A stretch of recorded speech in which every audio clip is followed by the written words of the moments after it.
में बहुत समय पहले की बात है। एक बड़े राज्य में एक बुद्धिमान और न्यायप्रिय राजा राज करता था। राजा अपने प्रजाजनों की भलाई के लिए हमेशा सोचता था, परंतु वह एक समस्या से परेशान था। उसके दरबार के मंत्री और सेवक चापलूस बन चुके थे। वे सच्चाई से दूर रहते थे और सिर्फ राजा को खुश करने की कोशिश करते थे। राजा को यह बात समझ में आ गई थी कि उसके दरबारी सिर्फ उसकी हाँ में हाँ मिलाते हैं और कोई ईमानदारी से बात नहीं करता। राजा को किसी ऐसे की तलाश थी जो सच्चा हो, बेबाक हो और बिना किसी डर के बात करे। एक दिन राजा शिकार पर निकला। जंगल में घूमते घूमते वह एक चरवाहे के पास पहुंचा। चरवाहे के साथ एक गधा था जो लकड़ियों का बोझ ढो रहा था। राजा ने गधे को देखा और मुस्कुराकर कहा, तुम्हारा गधा बड़ा समझदार लगता है, क्या वह बातें भी करता है? चरवाहा बोला, महाराज, यह गधा बात तो नहीं करता, पर यह मूर्खों से ज्यादा समझदारी दिखाता है। राजा को बात दिलचस्प लगी। उसने सोचा कि इस गधे को अपने महल में ले जाकर कुछ प्रयोग करना चाहिए। राजा ने गधे को खरीद लिया और उसे महल ले आया। राजा ने गधे को एक अलग कमरे में रखा और उसके साथ एक बूढ़े सेवक को लगा दिया जो उसका ध्यान रखे।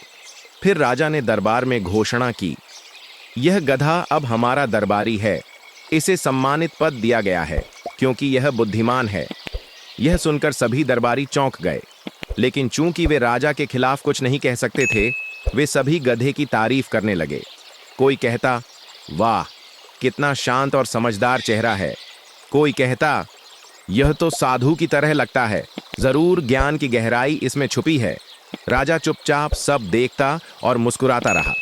कुछ ही दिनों में महल के बाहर भी यह खबर फैल गई कि राजा ने एक गधे को दरबार में मंत्री बना दिया है। लोग चकित थे, कुछ हंसे, कुछ चिंतित हुए, पर कोई भी खुलकर कुछ नहीं कह सका। एक दिन राजा ने दरबार में सबको बुलाया और कहा, तुम सबने एक गधे को बुद्धिमान कहा, उसकी प्रशंसा की, उसके ज्ञान के गीत गाए, पर सच्चाई यह है कि वह गधा केवल एक पशु है, न समझ सकता है, न बोल सकता है। तुम सबने झूठ बोला क्योंकि तुम राजा से डरते हो, न कि सच्चाई से प्यार करते हो। राजा ने आगे कहा, अगर तुम लोग एक गधे की सच्चाई नहीं बोल सकते तो प्रजा की समस्याएं कैसे बताओगे? आज से मैं ऐसे लोगों को दरबार में नहीं रखूंगा जो केवल हाँ में हाँ मिलाते हैं। नैतिक शिक्षा, मॉरल, सच्चाई और ईमानदारी ही व्यक्ति की सबसे बड़ी शक्ति होती है। चापलूसी से कोई भी व्यक्ति या समाज तरक्की नहीं कर सकता।